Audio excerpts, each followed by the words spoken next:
इसका मुझे था इंतजार, वो घड़ी आ गई। દરેક મારા વાલા વિદ્યાર્થીઓને મારા તરફથી જય શ્રી રામ।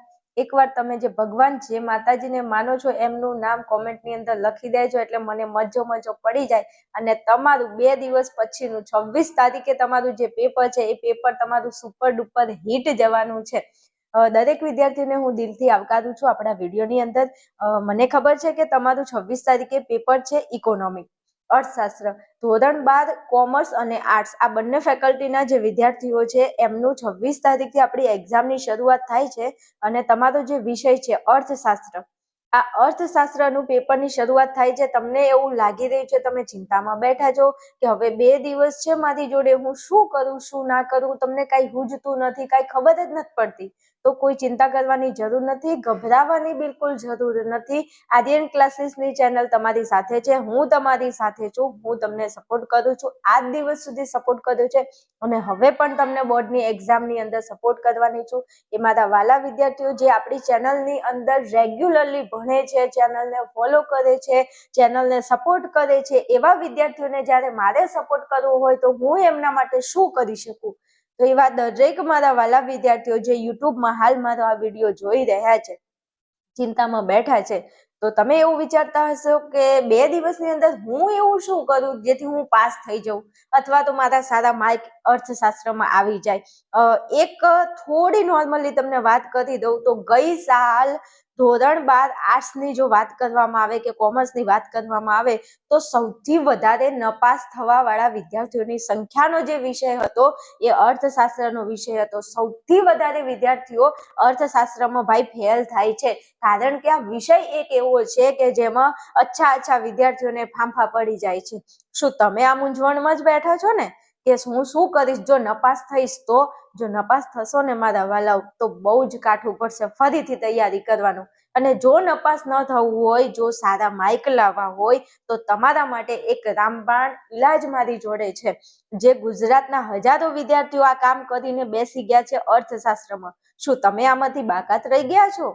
તો હું તમને જણાવવા માંગુ છું કે આપણું આર્યન ક્લાસીસ એપ્લિકેશન છે અને આપણા એપ્લિકેશનની અંદર વિદ્યાર્થીઓ તમારો જે વિષય છે અર્થશાસ્ત્ર, આ અર્થશાસ્ત્ર વિષયના મેં 6 પ્રશ્નપત્રો બનાવેલા છે અને આ 6 પ્રશ્નપત્રની અંદર તમને વિભાગ એ, વિભાગ બી અને વિભાગ સી વિથ સોલ્યુશન 6 પેપરના વિભાગ એ નું સોલ્યુશન આપેલું છે, 6 પ્રશ્નપત્રના વિભાગ બી અને વિભાગ સી નું સોલ્યુશન, વિડીયો સોલ્યુશન સાથે તમને આ પેપર સેટ મળે છે।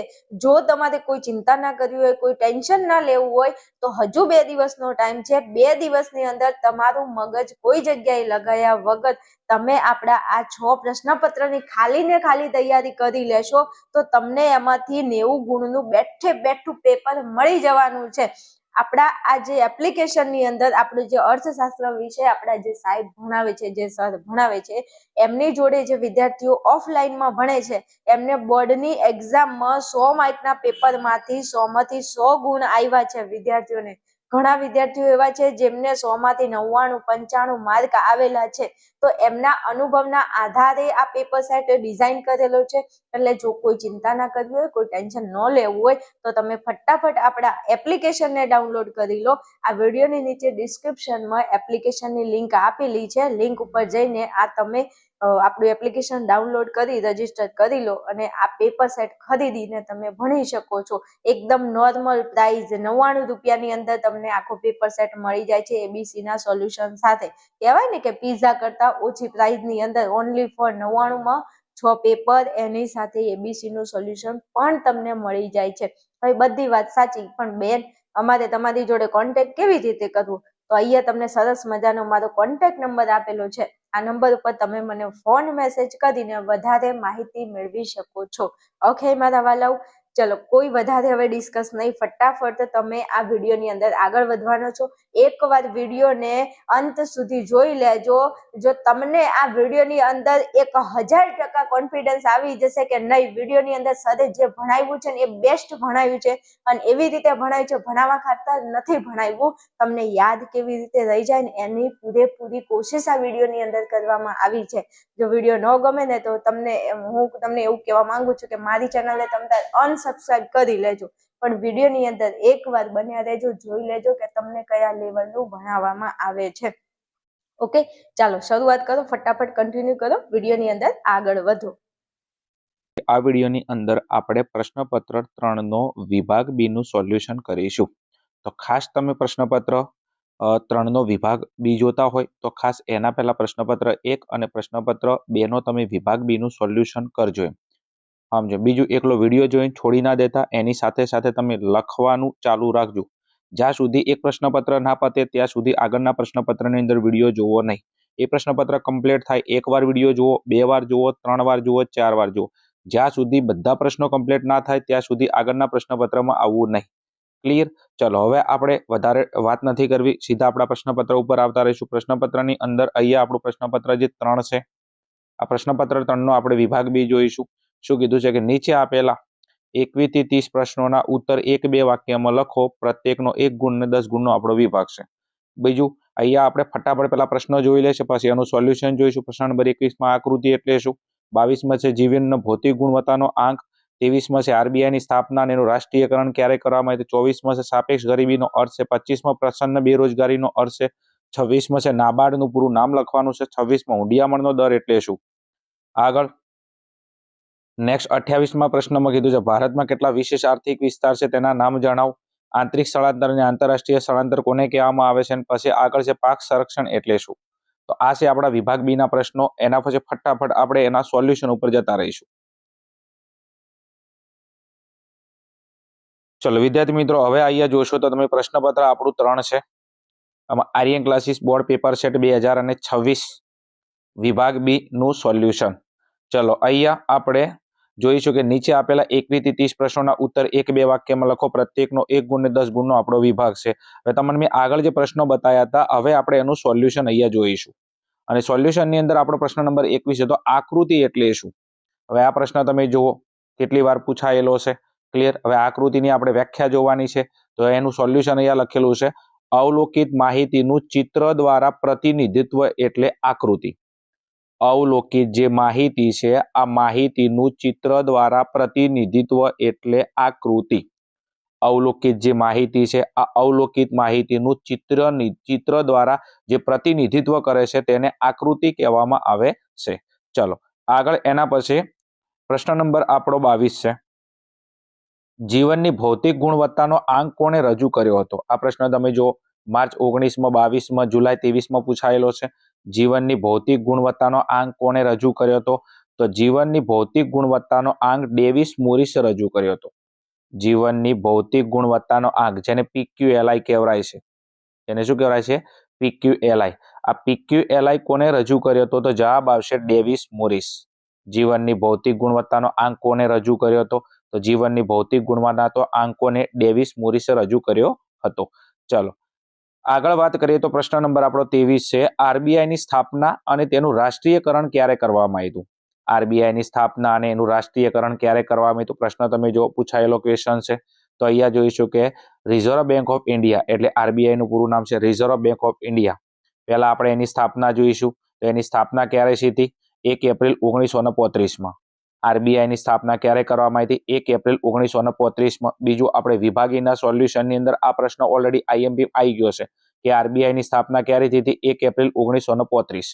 બીજું હવે એનું રાષ્ટ્રીયકરણ બી પૂછેલું છે, તેનું રાષ્ટ્રીયકરણ ક્યારે થયું, 1 જાન્યુઆરી 1949. આરબીઆઈ ની સ્થાપના 1 એપ્રિલ 1935, એનું રાષ્ટ્રીયકરણ 1 જાન્યુઆરી 1949 માં થયું હતું. બીજું કેટલા મૂડી રોકાણથી કર્યું હતું, તો 5 કરોડના ખાનગી મૂડી રોકાણથી. કેટલા, 5 કરોડના ખાનગી મૂડી રોકાણથી આરબીઆઈ ની સ્થાપના કરવામાં આવી હતી. ચલો આગળ વાત કરીએ તો પ્રશ્ન નંબર આપણો 24 છે. શું કીધું છે પ્રશ્ન નંબર 24 માં, સાપેક્ષ ગરીબીનો અર્થ લખો. સાપેક્ષ ગરીબીની વ્યાખ્યા લખવાની છે. આ પણ પ્રશ્ન પૂછાયેલો છે, તમે જોશો. તો સાપેક્ષ ગરીબીની વ્યાખ્યા શું છે, અહીંયા લખેલું છે, તમે જો, જુદી જુદી આવક ધરાવતા સમાજના અન્ય વર્ગોની તુલનામાં, જુદી જુદી આવક ધરાવતા સમાજના અન્ય વર્ગોની તુલનામાં કોઈ એક વર્ગની આવક ઓછી હોવાની સ્થિતિને, જુદી જુદી આવક ધરાવતા સમાજના અન્ય વર્ગોની તુલનામાં, એટલે સમાજમાં જુદી જુદી આવક ધરાવતા જે અન્ય વર્ગો છે એની તુલનામાં કોઈ એક વર્ગની આવક ઓછી હોવાની સ્થિતિને સાપેક્ષ ગરીબી કહેવામાં આવે છે. ફોર એક્ઝામ્પલ તરીકે આ સમાજનો એ વર્ગ છે, બી વર્ગ છે અને સી વર્ગ છે. આ સમાજના ત્રણેય વર્ગ છે, આ ત્રણેય વર્ગની આવક વધુ છે, અને સમાજનો આ ડી વર્ગ છે, આ ડી વર્ગની આવક આ ત્રણેય વર્ગની સરખામણીમાં શું છે? ઓછી છે. ક્લિયર? તો આ ડી વર્ગ એ આ એબીસી ની સરખામણીમાં શું કહેવાય છે? સાપેક્ષ ગરીબ કહેવાય છે. જુદી જુદી આવક ધરાવતા સમાજના અન્ય વર્ગોની તુલનામાં. ક્લિયર? એટલે એ બી સી આ સમાજના ત્રણેય વર્ગ છે, આ ત્રણોની આવક કેવી છે? જુદી જુદી છે. એની તુલનામાં કોઈ એક વર્ગની આવક, એટલે એની તુલનામાં આ ડી વર્ગની આવક ઓછી હોવાની સ્થિતિને સાપેક્ષ ગરીબી કહેવામાં આવે છે. જુદી જુદી આવક ધરાવતા સમાજના અન્ય વર્ગોની તુલનામાં કોઈ એક વર્ગની આવક ઓછી હોવાની સ્થિતિને સાપેક્ષ ગરીબી કહેવામાં આવે છે. ચલો આગળ જઈશું. એના પછી નેક્સ્ટ પ્રશ્ન નંબર આપણો 25. પ્રચ્છન્ન બેરોજગારીનો અર્થ જણાવો. પ્રચ્છન્ન બેરોજગારી, જેને છુપી બેરોજગારી કહેવાય છે. શું કહેવાય છે? જેને છુપી બેરોજગારી, અથવા એનું બીજું નામ છે ગુપ્ત બેરોજગારી. પ્રચ્છન્ન બેરોજગારી આ પણ પ્રશ્ન પૂછાયેલો છે. એના બે નામ છે, છુપી બેરોજગારી અને ગુપ્ત બેરોજગારી. ચલો હવે એની વ્યાખ્યા જોઈશું. શું છે વ્યાખ્યા? સામાન્ય રીતે કોઈ વ્યવસાયમાં જરૂર કરતા વધારે શ્રમિકો રોકાયેલા હોય. સામાન્ય રીતે કોઈ વ્યવસાયમાં જરૂર કરતા વધારે શ્રમિકો રોકાયેલા હોય, પરંતુ આવા શ્રમિકોનો ઉત્પાદનમાં ફાળો શૂન્ય હોય. સામાન્ય રીતે કોઈ વ્યવસાયમાં જરૂર કરતા વધારે શ્રમિકો રોકાયેલા હોય, એટલે જેટલી જરૂર છે એના કરતા વધારે શ્રમિકો રોકાયેલા હોય, પરંતુ આવા શ્રમિકોનો ઉત્પાદનમાં ફાળો શું હોય? શૂન્ય હોય. તો તેવા શ્રમિકો પ્રસન્ન બેરોજગાર ગણાય છે. આવા પ્રકારની બેરોજગારીને પ્રસન્ન બેરોજગારી કહેવામાં આવે છે. ખબર પડે છે? સામાન્ય રીતે કોઈ વ્યવસાયમાં જરૂર કરતા વધારે શું રોકાયેલા હોય? શ્રમિકો રોકાયેલા હોય. જેટલી જરૂર છે વ્યવસાયમાં એના કરતા વધારે શ્રમિકો ત્યાં આગળ રોકાયેલા હોય, પરંતુ આવા શ્રમિકોનો ઉત્પાદનમાં ફાળો શું હોય? શૂન્ય હોય. શ્રમિકો વ્યવસાયમાં રોકાયેલા તો છે જરૂર કરતા, પણ એમનો ઉત્પાદનમાં ફાળો શું હોય? શૂન્ય હોય. તો તેવા શ્રમિકો પ્રસન્ન બેરોજગાર ગણાય છે, અને આવા પ્રકારની બેરોજગારીને પ્રસન્ન બેરોજગારી કહેવામાં આવે છે. ચલો આગળ જઈએ. એના પછી નેક્સ્ટ પ્રશ્ન નંબર 26 છે આપણો. નાબાર્ડનું પૂરું નામ આપો. નાબાર્ડનું આપણે પૂરું નામ લખવાનું છે. આ પણ પ્રશ્ન પૂછાયેલો છે. નાબાર્ડનું પૂરું નામ અહીંયા લખેલું છે, national bank for agriculture and rural development. નાબાર્ડનું પૂરું નામ શું છે? એન એટલે નેશનલ, બરોબર છે, national bank for agriculture and rural development. Most IMP પ્રશ્ન છે. ક્લિયર? નાબાર્ડનું પૂરું નામ national bank for agriculture and rural development. Most IMP પ્રશ્ન છે, તૈયાર કરી નાખજો. ચલો આગળ. એના પછી પ્રશ્ન છે આપણો 27મો. હુંડિયામણનો દર એટલે શું? તો હુંડિયામણના દરની આપણે વ્યાખ્યા લખવાની છે. આ બી પ્રશ્ન પૂછાયેલો છે. શું છે એની વ્યાખ્યા? એક દેશના ચલણની બીજા દેશના ચલણમાં, એક દેશના ચલણની બીજા દેશના ચલણમાં વ્યક્ત થતી કિંમત એટલે હુંડિયામણનો દર. એક દેશના ચલણની બીજા દેશના ચલણમાં વ્યક્ત થતી કિંમત એટલે હુંડિયામણનો દર. કોઈ એક દેશનું ચલણ હોય એને બીજા દેશના ચલણમાં શું કરવામાં આવે? રૂપાંતર કરવામાં આવે. કોઈ એક દેશના ચલણને બીજા દેશના ચલણમાં રૂપાંતર કરવામાં આવે તો જે કિંમત વ્યક્ત થાય છે, જે કિંમત નક્કી થાય છે, તેને હુંડિયામણનો દર કહેવામાં આવે છે. કોઈ એક દેશના ચલણની બીજા દેશના ચલણમાં વ્યક્ત થતી કિંમતને હુંડિયામણનો દર કહેવામાં આવે છે. ચલો આગળ જઈશું આપણે. એના પછી પ્રશ્ન નંબર આપણો 28 છે. ભારતમાં કેટલા વિશિષ્ટ આર્થિક વિસ્તારો છે તેના નામ જણાવો. ભારતમાં કેટલા વિશેષ આર્થિક વિસ્તારો છે તેના નામ જણાવો. ક્લિયર? તો ચલો એનું સોલ્યુશન જોઈશું. તો ભારતમાં 8 SEZ ની સ્થાપના કરવામાં આવી છે. એટલે ભારતમાં વિશેષ આર્થિક વિસ્તારો કેટલા છે? 8. ક્લિયર? SEZ એટલે સ્પેશિયલ ઇકોનોમિક ઝોન. ક્લિયર? આ વિશેષ આર્થિક વિસ્તારને અંગ્રેજીમાં શું કરે છે? SEZ, special economic zone. તો ભારતમાં કેટલા વિશેષ આર્થિક વિસ્તારો છે? તો 8. બરોબર છે. તેના નામ જણાવો. તો એના નામ છે સાંતાક્રુઝ છે મહારાષ્ટ્રમાં, કોચીન કેરળમાં, કંડલા અને સુરત ગુજરાતમાં, ચેન્નઈ તમિલનાડુમાં, વિશાખાપટ્ટનમ આંધ્રપ્રદેશમાં, ફાલતા પશ્ચિમ બંગાળ, નોઈડા ઉત્તર પ્રદેશ. ખબર પડે છે? ભારતમાં કેટલા વિશેષ આર્થિક વિસ્તાર છે? તો 8.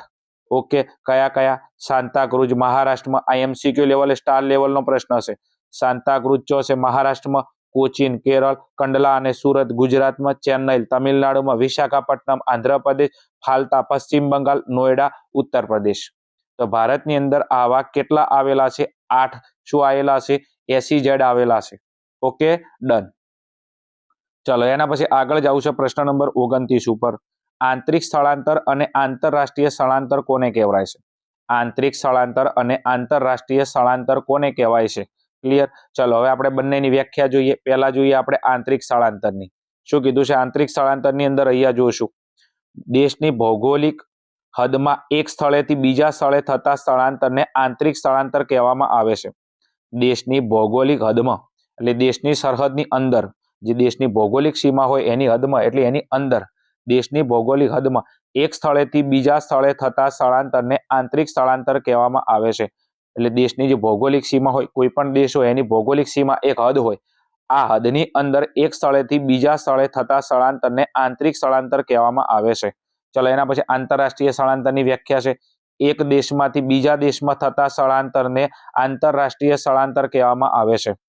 પહેલા આંતરિક જોયું તો દેશની ભૌગોલિક સીમાની હદમાં એક સ્થળેથી બીજા સ્થળે જે સ્થળાંતર કરવામાં આવે છે તેને આંતરિક સ્થળાંતર કહેવામાં આવે છે. આંતરરાષ્ટ્રીય સ્થળાંતરની વ્યાખ્યા તો એક દેશમાંથી બીજા દેશમાં થતા સ્થળાંતરને આંતરરાષ્ટ્રીય સ્થળાંતર કહેવામાં આવે છે. દેશની ભૌગોલિક સીમાની હદમાં એક સ્થળેથી બીજા સ્થળે સ્થળાંતર થાય કયું હોય? આંતરિક સ્થળાંતર. એક દેશમાંથી બીજા દેશમાં થતા સ્થળાંતર એટલે કયું સ્થળાંતર? આંતરરાષ્ટ્રીય સ્થળાંતર. ચલો આગળ જવું છે. એના પછી લાસ્ટ એન્ડ ફાઇનલ પ્રશ્ન, આપણો પ્રશ્ન નંબર છે 30. સંરક્ષણ એટલે શું? સંરક્ષણ આપણું જે લાસ્ટ એન્ડ ફાઇનલ ચેપ્ટર છે, ચેપ્ટર નંબર 12 નો પ્રશ્ન છે. ક્લિયર? આને ખાસ ધ્યાન આપજો. એમ સંરક્ષણ એટલે શું? જીવજંતુઓ અને રોગોથી પાકને અપાતું રક્ષણ એટલે પાક સંરક્ષણ. જીવજંતુઓ અને રોગોથી, હવે તમને ખબર છે કે કોઈ પાક આપણે વાવીએ તો એમાં એક જીવજંતુનો પ્રશ્ન હોય અને એક રોગોનો પ્રશ્ન હોય, બરોબર છે? તો આ જીવજંતુઓથી અને રોગોથી પાકને જે રક્ષણ આપવામાં આવે છે તેને પાક સંરક્ષણ કહેવામાં આવે છે. પાકને નુકસાન કોણ પહોંચાડે? એક જીવજંતુઓ. અને પાકની અંદર તમને ખબર છે પાક વાયેલો તો અવારનવાર રોગો ફેલાય, અવારનવાર પાકમાં રોગો આવે. તો આ જે જીવજંતુઓ છે અને આ રોગોથી પાકને અપાતું રક્ષણ એટલે પાક સંરક્ષણ. ઓકે, ચલો વિદ્યાર્થી મિત્રો, આ હતું આપણા પ્રશ્નપત્ર 3 નો વિભાગ બી નું સોલ્યુશન. બીજું ખાસ, હવે એક એક પ્રશ્ન તમે લખીને તૈયાર કરજો. એમ જ્યાં સુધી એક પ્રશ્ન ના આવડે ત્યાં સુધી આગળના પ્રશ્નમાં નહીં આવું, જ્યાં સુધી એક વિડીયો કમ્પ્લીટ ના થાય ત્યાં સુધી આગળના વિડીયોમાં નહીં આવું. વારંવાર તમે જેટલી વખત મેક્સિમમ વિડીયો જોશો એટલી વખત તમને પ્રશ્નની અંદર ખબર પડશે. એક વખત જોવાથી કામ નહીં થાય. એમ ક્લિયર? ચલો. અરે રૂક જાઓ. તમને બહુ ઉતાવળ છે હો, ફટાફટ વિડીયો આગળ સ્કીપ કરવાની. મારા વાલાવ, તમારા માટે શું કરું, મારે આવવું પડે છે. આપણો પ્રેમ એવો છે. તમે આગળનું એક પ્રશ્નપત્રનો વિભાગ બી નું સોલ્યુશન જોઈ ગયા છો ને એમાં તમને 10 પ્રશ્નોનું મસ્ત સોલ્યુશન સાથે કરાવ્યું છે. જરા તમને વિડીયો ગમે તો લાઈક શેર કરતા જજો ને કોમેન્ટ બીજી કરજો. હજુ તમારી એક્ઝામ બાકી છે, 26 તારીખનું પેપર તમારું હજુ બાકી છે. તમારે આવો ને આવો સપોર્ટ જોઈએ છે તો વિડીયોને લાઈક શેર ને ચેનલને સબસ્ક્રાઇબ તો કરી જ લેજો ને, મારે કેવું ન પડે હો. તમે આગળ 10 પ્રશ્નો જોઈ ગયા છો અને હવે ફરીથી આ બીજું પ્રશ્નપત્ર છે, એના વિભાગ બી ના 10 પ્રશ્નો તમને આપેલા છે. અને બેનિફિટ એ છે વિદ્યાર્થીઓ કે આ પ્રશ્નોના જવાબ, પ્રશ્નો તમને જે છે એ એકલા નથી આપેલા, એમાં તમને જવાબ સાથે સાથે સોલ્યુશન કરાવેલું છે. નહીં તો મને ખબર છે એક્સ વાળા મેસેજ કરે ને ફોન કરે, બેન અમારી જોડે આનું સોલ્યુશન તો છે નહીં, આ જવાબ ને આ પ્રશ્નો અમારે ક્યાંથી શોધવા. તો આપણી આર્યન ક્લાસીસની ચેનલ તમને કેટલો બધો સપોર્ટ કરે છે. વિભાગ એ સોલ્યુશન સાથે, બી સોલ્યુશન સાથે, સી સોલ્યુશન સાથે આટલું બધી મહેનત તમારા માટે કરીએ છીએ. તો એ અમુક વિદ્યાર્થીઓ વિડીયો જોઈને જતા રહે છે. આવું ન ચાલે. 2 દિવસ બાકી છે, તમારે ઇકોનોમીમાં અમારો સપોર્ટ જોઈએ છે તો ફટાફટ ચેનલને લાઈક શેર સબસ્ક્રાઇબ બધું જ કરી લેજો. અને ચલો ફટાફટ વિડીયોની અંદર તમે આગળ વધો. આ વિડીયોની અંદર જે આપણું પ્રશ્નપત્ર 4 છે, આ પ્રશ્નપત્રના 4 નો આપણે વિભાગ બી જોવાના છીએ. ધોરણ 12 આપણો જે વિષય અર્થશાસ્ત્ર છે, Aryan classes board paper set 2026.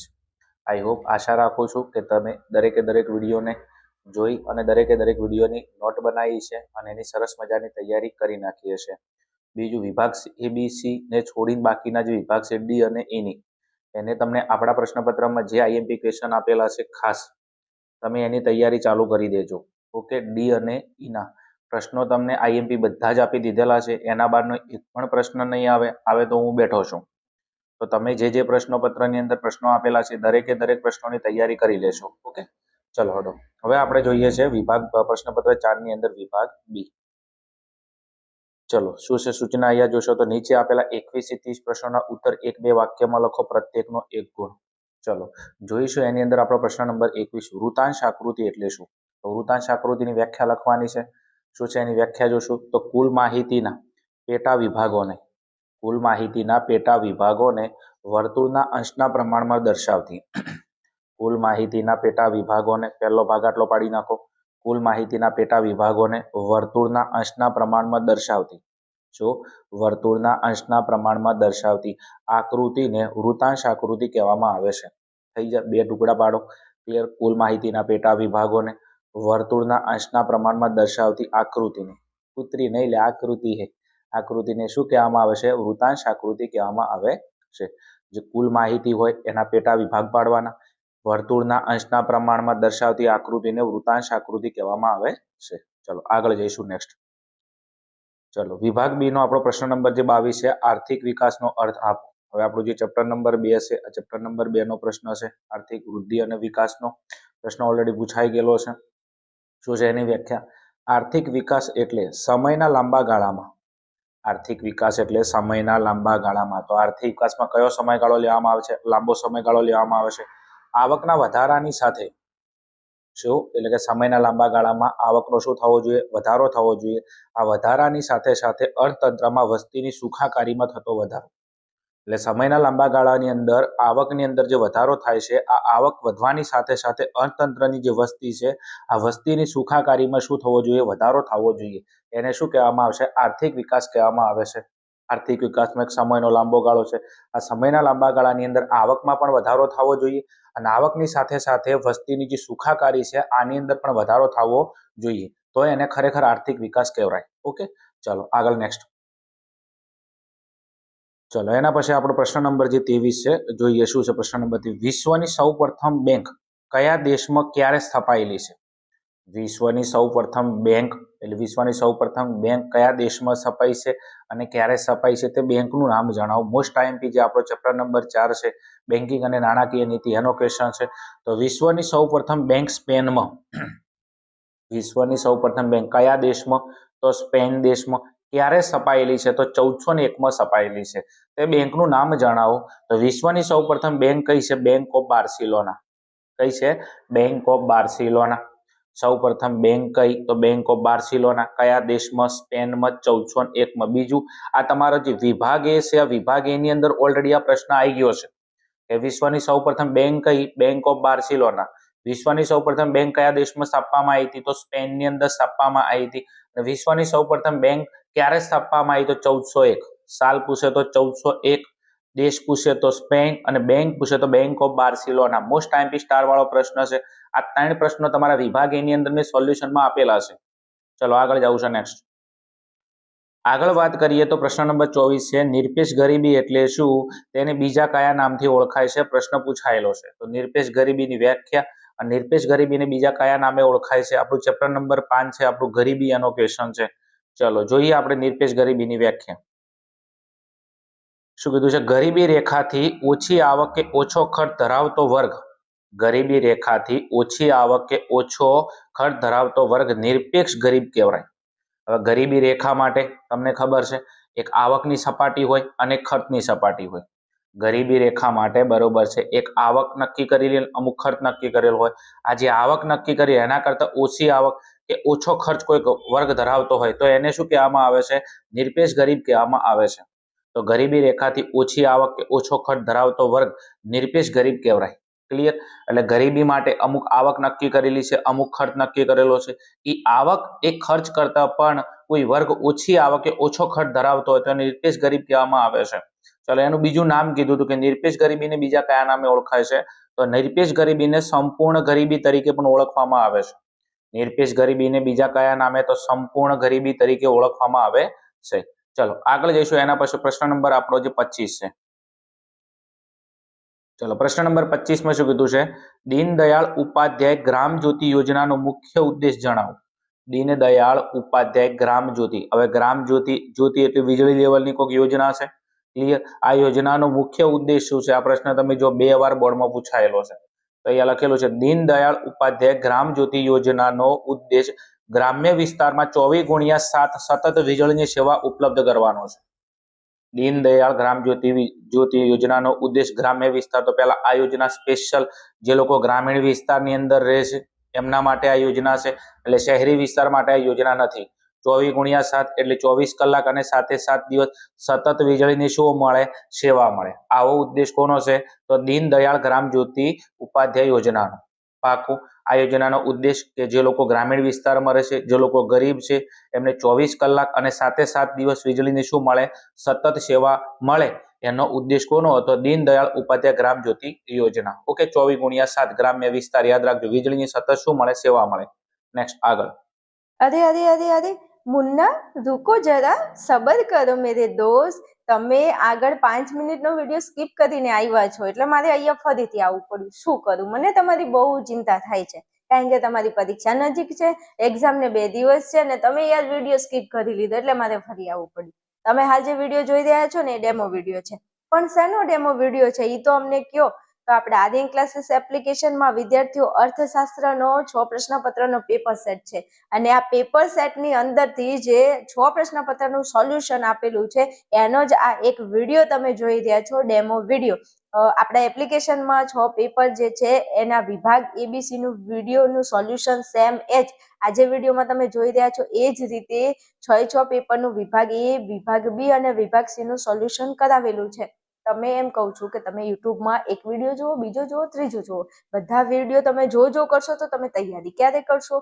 Self તૈયારી કરવી ખૂબ જ જરૂરી છે. જો તમારે પાસ થવું છે તો પાસ થવા માટેનો રામબાણ ઇલાજ છે આપણી જોડે. આપણું એપ્લિકેશન છે આર્યન ક્લાસીસ. એપ્લિકેશનની અંદર 6 પ્રશ્નપત્રનો પેપર સેટ તૈયાર કરેલો છે બોર્ડની એક્ઝામને ધ્યાનમાં રાખીને. 2 દિવસનો ટાઈમ છે તમારી જોડે. 2 દિવસની અંદર તમે બીજું કાંઈ કરો કે ના કરો મને ખબર નથી, પણ ખાલી મારા આટલા 6 પેપરને તૈયાર કરી લેશો તો 90+ માર્કનું પેપર તમને બેઠે બેઠું બોર્ડમાંથી મળી જવાનું છે. હવે વધારે મારે તમને શું ગેરંટી આપવી? મારા એપ્લિકેશન અને મારી આર્યન ક્લાસીસ ચેનલ એકવાર વિઝિટ કરી લેજો, વિદ્યાર્થીઓની કોમેન્ટ જોઈ લેજો અને તમને હું ચેલેન્જ અને ગેરંટી સાથે કહું છું કે એકવાર પેપર આપી અને આવીને 6 પેપર જોઈ લેજો. તમને એમાંથી બેઠે બેઠા પ્રશ્નો જોવા મળશે. પછી તમને એવું ન થાય મારા વાલાઓ કે બેને તો કીધું હતું પણ અમે આ પેપર સેટને તૈયાર ન કર્યું. તો હજુ 2 દિવસનો ટાઈમ છે. ફટાફટ અહીંયા તમને નંબર આપેલો છે, આ નંબરનો કોન્ટેક્ટ કરી અને એપ્લિકેશન ડાઉનલોડ કરી પેમેન્ટ જેવું કરશો તરત તમને પેપર સેટ એપ્લિકેશનમાં મળી જવાનો છે. તો રાહ ના જતો, ફટાફટ. શું કીધું? ફટાફટ આ નંબર ઉપર ફોન મેસેજ કરી લેજો. ઓકે, ચાલો કન્ટિન્યુ કરો તમારા વિડીયોને આગળ. ચલો એના પછી આગળ વાત કરીએ તો રોકડિયા પાક એટલે શું તેનું ઉદાહરણ આપો. આપણું ચેપ્ટર નંબર 8 છે. ઓકે, કૃષિ એનો પ્રશ્ન છે. રોકડિયા પાક એટલે શું તેનું ઉદાહરણ આપો. તો રોકડિયા પાકની આપણે વ્યાખ્યા જોઈએ. જે પાકનું ઉત્પાદન મુખ્યત્વે આવક પ્રાપ્તિ માટે થતું હોય, જે પાકનું ઉત્પાદન એટલે જે પાક સ્પેશિયલ ઉત્પાદન કેમ કરવામાં આવે છે એનો મુખ્ય હેતુ શું છે? આવક પ્રાપ્તિ માટેનો હોય તેવા પાકને રોકડિયા પાક કહેવામાં આવે છે. જે પાક આપણે જમીનમાં વાવીએ અને જેનો સીધો ઉદ્દેશ શું હોય? આપણો આવક પ્રાપ્તિનો હોય, ક્લિયર, એવા પાકને રોકડિયા પાક કહેવામાં આવે છે. પાકું.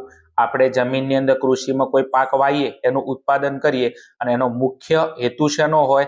આવક પ્રાપ્તિનો હોય તો તેને શું કહેવામાં આવે છે? રોકડિયા પાક કહેવામાં આવે છે. તો રોકડિયો પાક એટલા માટે વાવવામાં આવે છે કે જેનો સીધું લાભ શું થાય? કે આપણને આવક પ્રાપ્ત થાય.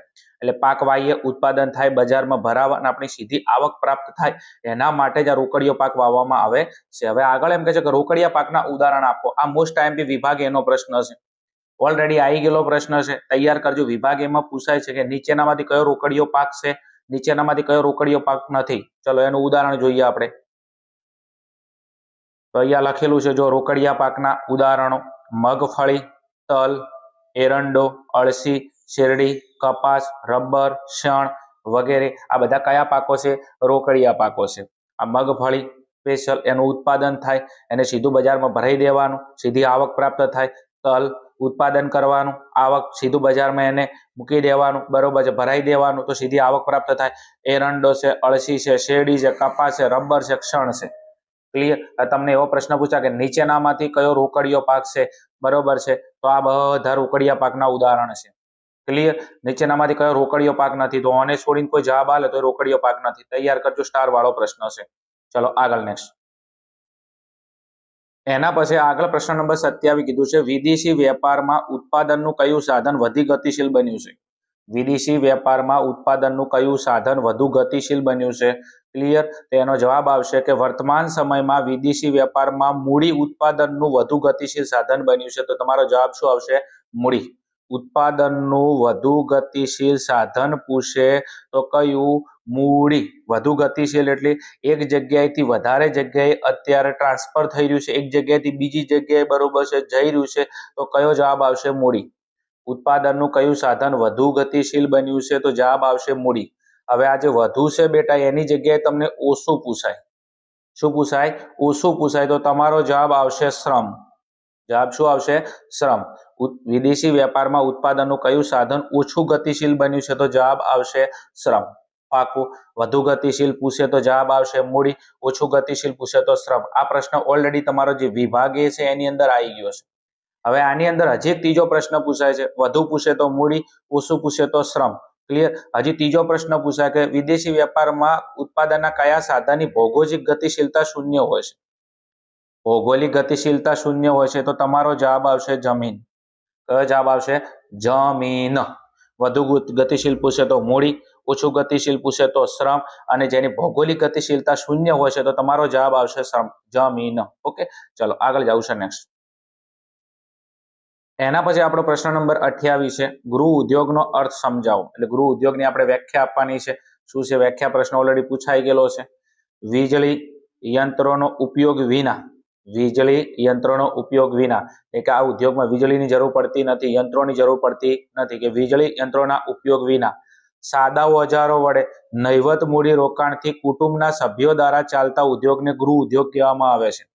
વીજળી યંત્રોના ઉપયોગ વિના સાદા ઓજારો વડે, એટલે કે આમાં વીજળીનો યંત્રોનો ઉપયોગ નહીં થતો, ઉત્પાદન કરવા માટે સાદા ઓજારોની જરૂર પડે છે. ક્લિયર. નહિવત મૂડી રોકાણથી, એટલે કે આની અંદર એકદમ નજીવું મૂડી રોકાણ હોય છે. નહિવત મૂડી રોકાણથી કુટુંબના સભ્યો દ્વારા ચાલતા ઉદ્યોગને ગૃહ ઉદ્યોગ કહેવામાં આવે છે. પાકું. એટલે આની અંદર કોઈ વીજળીની જરૂર પડતી નથી, યંત્રોની જરૂર પડતી નથી, ઉત્પાદન માટે સાદા ઓજારોની જરૂર પડે છે. બીજું, મૂડી રોકાણ કેવું હોય છે? નહિવત મૂડી રોકાણ હોય છે, એટલે એકદમ ઓછા મૂડી રોકાણે આ ઉદ્યોગ ચાલુ થઈ છે. અને આ ઉદ્યોગ બરોબર છે કુટુંબના સભ્યો દ્વારા ચલાવવામાં આવે છે. આવા ઉદ્યોગને ગૃહ ઉદ્યોગ કહેવામાં આવે છે. બીજો, આમાંથી એક પ્રશ્ન, બીજો પ્રશ્ન પરીક્ષામાં પૂછાય કે ગૃહ ઉદ્યોગમાં કઈ ઉત્પાદન પદ્ધતિનો ઉપયોગ થાય છે? ઉત્પાદનની બે પદ્ધતિઓ છે, મૂડી પ્રધાન ઉત્પાદન પદ્ધતિ અને શ્રમ પ્રધાન ઉત્પાદન પદ્ધતિ. એમાં ગૃહ ઉદ્યોગમાં કઈ ઉત્પાદન પદ્ધતિ આવશે? તો જવાબ આવશે શ્રમ પ્રધાન ઉત્પાદન પદ્ધતિ. કઈ આવશે? શ્રમ પ્રધાન ઉત્પાદન પદ્ધતિ. ક્લિયર. ચલો આગળ નેક્સ્ટ. પ્રશ્ન નંબર આપણો 29 છે. ચલો જોઈએ શું છે પ્રશ્ન નંબર 29 માં. વિકાસલક્ષી સ્થળાંતર કોને કહેવાય છે તેનું એક ઉદાહરણ આપો. વિકાસલક્ષી સ્થળાંતર કોને કહેવાય છે તેનું એક ઉદાહરણ આપો. તો વિકાસલક્ષી સ્થળાંતરની આપણે વ્યાખ્યા લખીને એનું ઉદાહરણ આપવાનું છે. ક્લિયર. અહીંયા લખ્યું છે, પર્યાવરણીય પરિબળમાં, શું? પર્યાવરણીય પરિબળમાં આર્થિક વિકાસની પ્રક્રિયાને કારણે થતા સ્થળાંતરને વિકાસલક્ષી સ્થળાંતર કહેવામાં આવે છે. પર્યાવરણીય પરિબળમાં આર્થિક વિકાસની પ્રક્રિયાને કારણે થતા સ્થળાંતરને વિકાસલક્ષી સ્થળાંતર કહેવામાં આવે છે. તો આની અંદર કોણ જવાબદાર છે? પર્યાવરણીય પરિબળો, આર્થિક વિકાસની પ્રક્રિયાને કારણે. ક્લિયર. તો અહીંયા લોકો સ્થળાંતર કરે છે કારણ કે એની અંદર દેશનો ઉદ્દેશ હોય આર્થિક વિકાસ કરવાનો હોય, અને જે વિસ્તારની અંદર આર્થિક વિકાસ કરવાનો હોય, ક્લિયર, અને ત્યાં આગળ પર્યાવરણના જે પરિબળો છે એની સાનુકૂળ અસર હોય. ક્લિયર. તો એવા વિસ્તારની અંદર આર્થિક વિકાસ માટે બરોબર છે સરકાર શું કરે છે? આર્થિક વિકાસ કરવા માટે કઈક યોજના કરે છે, અને એના લીધે આજુબાજુનો જે વિસ્તાર છે ત્યાંના લોકોએ શું કરવું પડે છે? સ્થળાંતર કરવું પડે છે. આવા સ્થળાંતરને શું કહેવામાં આવે છે? વિકાસલક્ષી સ્થળાંતર કહેવામાં આવે છે. લોકો એ જગ્યા કેમ છોડે છે? કારણ કે સરકાર એ વિસ્તારની અંદર શું કરે છે? કોઈ વિકાસ કરવા માટે બરોબર છે, આર્થિક વિકાસ કરવા માટે સરકાર કઈ એવું આયોજન કરે છે પર્યાવરણ પરિબળના કારણે, એટલા માટે ત્યાંના લોકો સ્થળાંતર કરી નાખે છે. એવા સ્થળાંતરને શું કહેવામાં આવે છે? વિકાસલક્ષી સ્થળાંતર કહેવામાં આવે છે. પર્યાવરણીય પરિબળમાં આર્થિક વિકાસની પ્રક્રિયાને કારણે થતા સ્થળાંતરને વિકાસલક્ષી સ્થળાંતર કહેવામાં આવે છે. તેનું એક ઉદાહરણ આપો. મોસ્ટ આઈએમપી સ્ટાર વાળો પ્રશ્ન છે, વિભાગ એ ની અંદર પૂછાયેલો પ્રશ્ન છે. વિકાસલક્ષી સ્થળાંતરનું ઉદાહરણ. તો ગુજરાતમાં સરદાર સરોવર યોજનાને કારણે, ગુજરાતમાં સરદાર સરોવર યોજના, તમને ખબર છે સરદાર સરોવર યોજના કઈ નદી ઉપર છે? તો નર્મદા નદી ઉપર છે. તો ગુજરાતમાં સરદાર સરોવર યોજનાને કારણે થયેલું સ્થળાંતર એ વિકાસલક્ષી સ્થળાંતરનું ઉદાહરણ છે. ગુજરાતની અંદર નર્મદા નદી ઉપર જે સરદાર સરોવર યોજના કરવામાં આવી હતી, તો તેનો સરકારનો ઉદ્દેશ હતો બરોબર છે કે નર્મદા નદી ઉપર સરદાર સરોવર યોજના એટલે ડેમ બાંધવામાં આવે તો તે આજુબાજુ બરોબર છે લોકોનો શું થાય, વિકાસ થાય, દેશનો વિકાસ થાય. આના માટે બરોબર છે આજુબાજુના જે લોકો હતા એમને પોતાની જગ્યા છોડીને બીજી જગ્યાએ શું કરી નાખ્યું હતું, સ્થળાંતર કરી નાખ્યું હતું. આવા સ્થળાંતરે એ કયા સ્થળાંતરનું ઉદાહરણ છે? તો વિકાસલક્ષી સ્થળાંતરનું ઉદાહરણ છે. ક્લિયર? ચલો આગળ જઈશું. નેક્સ્ટ પ્રશ્ન નંબર આગળ વાત કરવામાં આવે તો આપણો વિભાગ બી નો લાસ્ટ એન્ડ ફાઇનલ પ્રશ્ન નંબર 30 છે. 10 પાણી અર્કમાં પાંદડાની ચટણી બનાવવા શેનો ઉપયોગ ટાળવો જોઈએ? 10 પાણી અર્કમાં પાંદડાની ચટણી બનાવવા શેનો ઉપયોગ ટાળવો જોઈએ? સ્ટાર વાળો પ્રશ્ન છે, તૈયાર કરી નાખજો. તો 10 પાણી અર્કમાં પાંદડાની ચટણી બનાવવા યાંત્રિક સાધનોનો ઉપયોગ ટાળવો જોઈએ. 10 પાણી જે અર્ક એમાં પાંદડાની તમારે ચટણી બનાવવી હોય તો એમાં યાંત્રિક સાધનોનો ઉપયોગ ટાળવો જોઈએ. તો એની અંદર કોઈ યાંત્રિક સાધનોનો ઉપયોગ કરવો નહીં. ક્લિયર? રેડી? ચલો, thanks for watching my video. ચલો વિદ્યાર્થી મિત્રો, અહીંયા જે આપણું પ્રશ્નપત્ર 4 છે એનો વિભાગ બી અહીંયા પૂરો થાય છે. હવે આપણે આગળના વિડીયોની અંદર જે આપણું પ્રશ્નપત્ર 5 છે આપણે એના વિભાગ બી નું સોલ્યુશન કરીશું. ફટાફટ તમારી રાહ જોઉં છું. ક્લિયર? આ પ્રશ્ન દરેક પ્રશ્ન તમારી ડાયરીની અંદર લખો, વ્યાખ્યાને તૈયાર કરો. કમ્પ્લીટ એવું લાગે કે ના પ્રશ્નપત્ર 4 નો વિભાગ બી કમ્પ્લીટ છે તો ફટાફટ ફરી પાછા આવતા રહેશો પ્રશ્નપત્ર 5 ના વિભાગ બી ની અંદર. મળીશું આપણે આવા સોલ્યુશન સાથે. ત્યાં સુધી જોતા રહો મારી channel Aryan classes. Okay, thank you. જય હિન્દ, જય ભારત તથાસ્તુ.